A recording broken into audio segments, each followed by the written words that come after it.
ഒരു തലക്കെട്ട് ഒരു വാക്യത്തേക്കാൾ വലുതാണ്.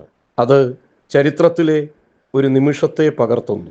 പത്രവാർത്ത നമ്മൾ എങ്ങനെ മനസ്സിലാക്കണം എന്നതിനുള്ള ചട്ടക്കൂട് അതിൻ്റെ തലക്കെട്ടാണ് രൂപപ്പെടുത്തുക.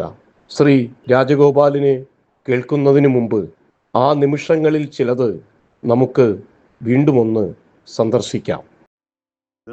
മണിപ്പൂരിനെ സംബന്ധിച്ച് പ്രധാനമന്ത്രി വളരെ ദീർഘമായി പാർലമെന്റിൽ സംസാരിച്ചെങ്കിലും അതിൽ വളരെ കുറച്ച് മാത്രമേ മണിപ്പൂരിനെ കുറിച്ച് പരാമർശിച്ചിട്ടുള്ളൂ. അപ്പൊ അതുകൊണ്ട് page 1 സ്റ്റോറിയുടെ 90% blah blah blah blah blah blah എന്നുള്ളൊരു വാക്ക് എന്ന് ഇംഗ്ലീഷിൽ പറയുന്ന ഒരു ഫ്രേസ്, അത് വാക്ക് മാത്രം ഉപയോഗിക്കുകയും അവസാനത്തെ ഒരു പാരഗ്രാഫിൽ അദ്ദേഹം എന്താണ് പറഞ്ഞതെന്നുള്ള പ്രധാനമന്ത്രി എന്താണ് പറഞ്ഞതെന്ന് ഒരു പാരഗ്രാഫിൽ പറയുകയും പിന്നീട് കണ്ടിന്യൂഷനായിട്ട് അടുത്ത പേജിൽ അദ്ദേഹം പറഞ്ഞ് റിപ്പോർട്ട് ചെയ്യപ്പെടേണ്ട കാര്യങ്ങൾ റിപ്പോർട്ട് ചെയ്തു എന്നാണ് വിശ്വസിക്കുന്നത്. അപ്പോൾ ഇതും വളരെയധികം ശ്രദ്ധിക്കപ്പെട്ടൊരു പേജാണ്. 2023 BC ഇത് വളരെ ആഘോഷിക്കപ്പെട്ടു എന്ന് തന്നെ പറയാം. ഒരു തലക്കെട്ടാണ്. കാര്യം അന്ന് ഈ ചെങ്കോലും സന്യാസിമാരെല്ലാം കൂടെ പുതിയ പാർലമെന്റ് മന്ദിരം ഉദ്ഘാടനം ചെയ്തപ്പോൾ വന്നപ്പോൾ അത് പല ന്യൂസ് റൂമുകളും എന്ത് ചെയ്യണമെന്നറിയാതെ വിറങ്ങലിച്ച് നിൽക്കുകയായിരുന്നു. അപ്പോൾ പത്രം പറയേണ്ട കാര്യം പറഞ്ഞു എന്നാണ് എനിക്ക് തോന്നുന്നത്. ആന്റി നാഷണൽ വളരെയധികം വിവാദമുണ്ടാക്കിയ തലക്കെട്ടാണിത്. അത് തികച്ചും ഒരു പൊളിറ്റിക്കൽ ഹെഡ്ലൈനായിട്ടാണ് ഞങ്ങൾ അന്ന് കൊടുത്തത്. കാര്യം ആ സമയത്ത് രോഹിത് വെമുല മരിച്ചതിന് ശേഷം JNUവിലുണ്ടായ പ്രശ്നങ്ങൾ, മറ്റ് ക്യാമ്പസുകളുണ്ടായ പ്രശ്നങ്ങൾ, അതെല്ലാം വെച്ച് അന്ന് വിദ്യാഭ്യാസ മന്ത്രിയായിരുന്ന സ്മൃതി ഇറാനി പാർലമെന്റിൽ നടത്തിയ വളരെ പ്രകോപനപരമായ ഒരു പ്രസംഗം. അപ്പം ആ സമയത്ത് ഈ ഹിന്ദുത്വ ഇതിനകത്ത് ആരാണ് ഗവൺമെന്റിനകത്ത് സെക്കൻഡ് ലൈൻ ഓഫ് ലീഡർഷിപ്പ് ആരാന്നുള്ളതിനെ കുറിച്ചൊരു തർക്കം നടന്നിരിക്കുന്ന സമയത്താണ്.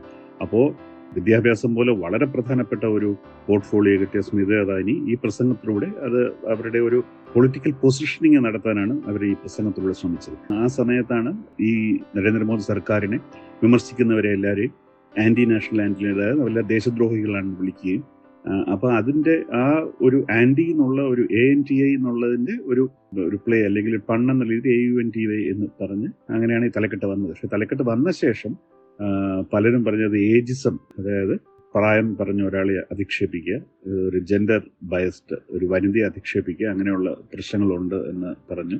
എനിക്ക് തോന്നുന്നു ടെലിഗ്രാഫിൻ്റെ തലക്കെട്ടുകളിൽ ഏറ്റവും അറിയപ്പെടുന്ന ഹെഡ്ലൈനുകളിൽ ഒന്നാണിത്.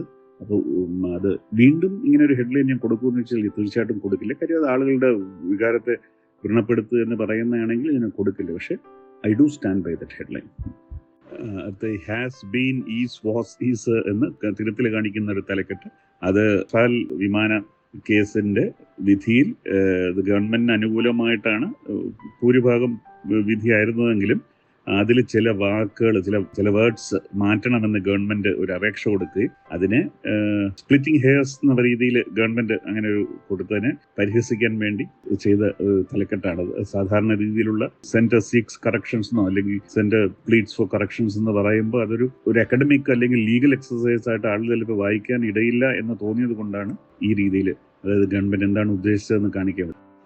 ബബുൾ JU എന്ന് പറഞ്ഞത് അത് അന്ന് ബബുൾ സുപ്രിയ എന്ന വ്യക്തി BJP നരേന്ദ്രമോദി ഗവൺമെന്റിൽ മിനിസ്റ്റർ ആയിരുന്നു. എനിക്ക് തോന്നുന്നു മിനിസ്റ്റർ ഓഫ് സ്റ്റേറ്റ് ആയിരുന്നു.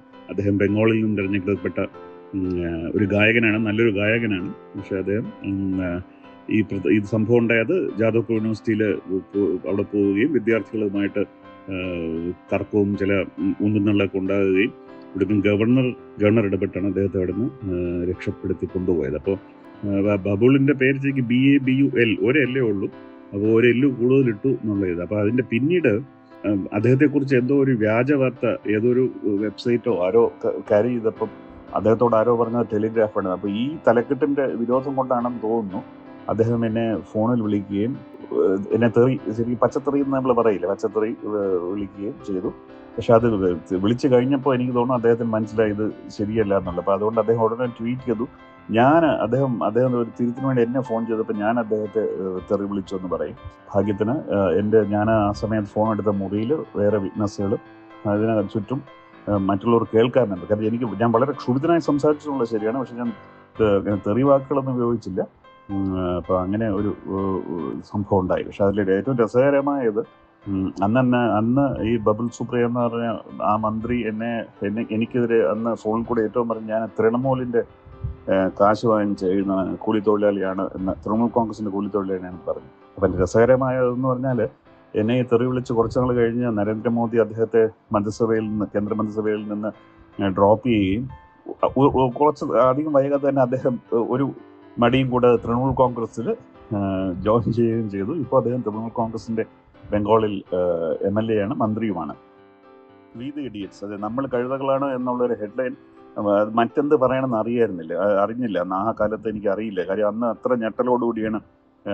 അതായത് അതിൻ്റെ താഴത്തെ സബ് ഹെഡിങ് പറയുന്നുണ്ട്. അതായത് പ്രൈം മിനിസ്റ്റർ ഒരു സ്പെഷ്യൽ റൂൾ ഇൻവോക്ക് ചെയ്യുന്നു, പ്രസിഡന്റ് അതുടനെ പ്രൊക്ലമേഷനായിട്ട് ചെയ്യുന്നു, ഹോം മിനിസ്റ്റർ ഉടനെ നോട്ടിഫൈ ചെയ്യുന്നു, പിന്നെ അതായത് പ്രസിഡൻസ് റൂൾ മാറുന്നു. അതായത് BJPക്ക് അനുകൂലമായ ആളുകൾക്ക് മഹാരാഷ്ട്രയിൽ സത്യപ്രതിജ്ഞയ്ക്ക് വേണ്ടി പ്രസിഡൻസ് റൂൾ ഇതെല്ലാം ചെയ്യുന്നത് 5:47 സംഭവം കഴിയും. പുലർച്ചെ 5:47. ഇങ്ങനൊരു സംഭവം എനിക്ക് തോന്നുന്നില്ല ലോകത്ത് എവിടെയെങ്കിലും ഉണ്ടായിട്ടുള്ള കാര്യം. ജനാധിപത്യം ഇതും വളരെ വിവാദം ഉണ്ടാക്കിയ ഹെഡ്ലൈനായിരുന്നു. ഫാദർ സ്റ്റാൻ സ്വാമിയുടെ മരണം എന്നെ വളരെയധികം പിടിച്ചു കുലുക്കിയ ഒരു സംഭവമായിരുന്നു. എൻ്റെ പത്രപ്രവർത്തക ജീവിതത്തിൽ എന്നെ ഏറ്റവും കൂടുതൽ വേദനിപ്പിച്ച, അതൊരു ഇൻഡിവിജ്വലിൻ്റെ മരണം ഏറ്റവും കൂടുതൽ വേദനിപ്പിച്ച ഒരു മരണം തന്നെയായിരുന്നു ഫാദർ സ്റ്റാൻ സ്വാമിയുടെ. ഇങ്ങനെ അത് കൈകാര്യം ചെയ്യണമെന്ന് പോലും ആ സമയത്ത് എനിക്ക് തീർച്ചയില്ലായിരുന്നു. വൈകുന്നേരം എനിക്ക് എപ്പോഴും ഓർമ്മയുണ്ട്. അപ്പം ചില സമയങ്ങളിൽ നമ്മൾ we have to take a step back എന്നുള്ളതിൽ അങ്ങനെ ഒരു സ്റ്റെപ്പ് ബാക്ക് വെച്ച് ക്ലീഷേ എന്ന് പറയുന്ന ഒരു ഹെഡ്ലൈനാണ് ഇതെങ്കിലും ചിലപ്പോൾ ക്ലീഷേ നമ്മൾ പറയാതെ തന്നെ പല കാര്യങ്ങളും നമുക്ക് പറയാൻ പറ്റും എന്ന് തോന്നുന്നു. അങ്ങനെ എനിക്ക് ഇവിടെ ഒരു ക്ലീഷേ ജസ്റ്റിഫയബിൾ ആണ് എന്ന്. സ്നൂപ്പിഡമിക് എന്ന് പറഞ്ഞാൽ അത് സ്പൈവെയർ നമ്മുടെയൊക്കെ പലരുടെയും ഫോണുകളിൽ. അപ്പോൾ ആരുടെയൊക്കെ ആ ലിസ്റ്റ് കണ്ട് നമ്മൾ ഞെട്ടിപ്പോയി.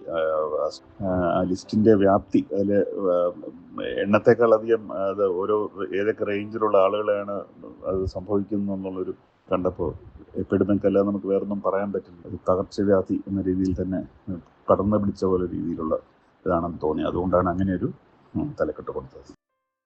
മുഖങ്ങൾ, വാമൂടി കിട്ടിയ 3 മുഖങ്ങൾ. ആ 3 മുഖങ്ങൾ ഏതൊക്കെ അക്ഷരങ്ങളെയാണ് പ്രതിനിധാനം ചെയ്യുന്നതെന്ന് ഞാൻ പറയാതെ തന്നെ നമുക്ക് മനസ്സിലാവും. പാർലമെന്റിൽ സ്പീക്കർ 17 തവണയാണ് മാറ്റിയത് സംസാരിച്ച കാര്യം. രാഹുൽ ഗാന്ധിയുടെ പ്രസംഗം എനിക്ക് തോന്നുന്നു വളരെ എഫക്റ്റീവായിട്ടുള്ളൊരു പേജായിരുന്നു എന്ന് തോന്നുന്നു. കാര്യം പാർലമെന്റ് കാര്യങ്ങൾ റിപ്പോർട്ട് ചെയ്യാൻ നമ്മൾ വളരെ സൂക്ഷിക്കണം, അല്ലെങ്കിൽ പ്രിവിലേജ് വരും. അവിടെ വിളിച്ചു വരുത്തി അവർ വിചാരണ ചെയ്യുകയും ശിക്ഷ വിധിക്കാനൊക്കെ ഉള്ള അധികാരമുള്ള സഭയാണ്. അപ്പോൾ സഭാ കാര്യങ്ങൾ വളരെ സൂക്ഷിച്ച് വേണം കൈകാര്യം ചെയ്യാൻ. അപ്പോൾ ഇന്ന് ഇത് ചെയ്യാൻ പറ്റുമോ എന്ന് എനിക്കറിയില്ല. അന്ന് ചെയ്തു എന്നുള്ളതാണ്. അപ്പോൾ ഈ പേജിനെ കുറിച്ച് ഞാൻ പൂർണ്ണമായിട്ടും മറന്നു പോയിരിക്കുകയായിരുന്നു. ഇപ്പോൾ കണ്ടതിൽ എനിക്ക് വളരെയധികം സന്തോഷമുണ്ട്. മണിപ്പൂരിൽ നിന്ന് ഒരു ഡെലിഗേഷൻ വന്നപ്പം അവരെ കാണാൻ സമയമില്ലാതെ പ്രധാനമന്ത്രി ആ വിദേശയാത്ര ഒരു ഡിന്നർ ഉൾപ്പെട്ടിട്ടുണ്ട്, സ്റ്റേറ്റ് ഡിന്നർ ഉൾപ്പെട്ടിട്ടുണ്ടായിരുന്നു. പോയതിനെ കുറിച്ച് അത്താഴ വിരുന്ന് കഴിച്ച് എമ്പക്കം വിട്ടതിന് ശേഷം നമുക്ക് മണിപ്പൂരിനെ കുറിച്ച് സംസാരിക്കാം എന്ന് ഉള്ള രീതിയിലുള്ള ഒരു തലക്കെട്ടായിരുന്നു.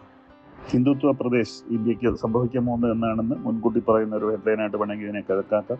ഹിന്ദുത്വ വിജയിച്ചു വരുന്ന ഹാർട്ട്ലാൻഡിൽ പലയിടത്തും വിജയിച്ചു വരുന്ന ഇലക്ഷൻ റിസൾട്ട്. അപ്പോൾ അത് എങ്ങനെ കൈകാര്യം ചെയ്യണം എന്നുള്ളതിൻ്റെ ഒരു നമുക്ക് വേണമെങ്കിൽ അങ്ങനെ ഒരു സംഭവം ആഘോഷിക്കാം. പല പത്രം അങ്ങനെയാണ് ചെയ്യാറുള്ളത്. അത് എല്ലാവരും വിജയികളുടെ കൂടെ നിന്ന് ചിരിക്കുക, success has many fathers, failure has none എന്ന് പറയും പോലെ. അങ്ങനെയല്ല, നമ്മൾ പരാജയത്തിലും പറയേണ്ട രാഷ്ട്രീയം പറയണം എന്ന് തന്നെയാണ് ഈ തലക്കെട്ടിലൂടെ അതാണ് നമ്മൾ ശ്രമിച്ചതെന്ന് എനിക്ക് തോന്നുന്നു. ഇത് മുതല പേജ്. ഇപ്പോൾ പലരും പറയുന്നത് മുതല വിഴുങ്ങിയ ഒരു എഡിറ്ററാണ് ഞാൻ എന്ന് എൻ്റെ സുഹൃത്തുക്കൾ എന്നെ കളിയാക്കി പറയാറുണ്ട്. ഈ പേജിൻ്റെ ഒരു പ്രത്യേകത ഇതിനൊരു തലക്കെട്ടില്ല എന്നുള്ളതാണ്. വളരെ ചെറിയ അക്ഷരത്തിൽ it took 79 days for pain and shame to pierce 56 in skin എന്ന് മാത്രമാണ് പറഞ്ഞിട്ടുള്ളൂ. അപ്പോൾ തലക്കെട്ടില്ലാത്ത ഒരു പേജ്. പക്ഷേ എനിക്ക് തോന്നുന്നു ഏത് തലക്കെട്ടിനെക്കാട്ടിയും നന്നായിട്ട് ഇത് മീനിങ് കൺവേ ചെയ്യുന്നുണ്ട് എന്ന് എനിക്ക് തോന്നുന്നു. അതിന് കാര്യം അതല്ലെങ്കിൽ ഞങ്ങൾ ക്രോക്കഡൈൽ ടീയേഴ്സെന്നോ അല്ലെങ്കിൽ മുതലക്കണ്ണീരെന്ന് എഴുതിയിരുന്നെങ്കിൽ വരുന്ന ഇമ്പാക്റ്റ് അല്ല ഇപ്പോൾ കാണുന്നത്. അപ്പോൾ പലപ്പോഴും ഈ ഭാഷയുടെ ഓവർ യൂസിനെ അതിജീവിക്കാൻ വേണ്ടി കൂടിയാണ് ഇങ്ങനെയുള്ള ചില ഡിവൈസസ്, ഇങ്ങനെയുള്ള ചില മാർഗങ്ങൾ നമ്മൾ തേടുന്നത്.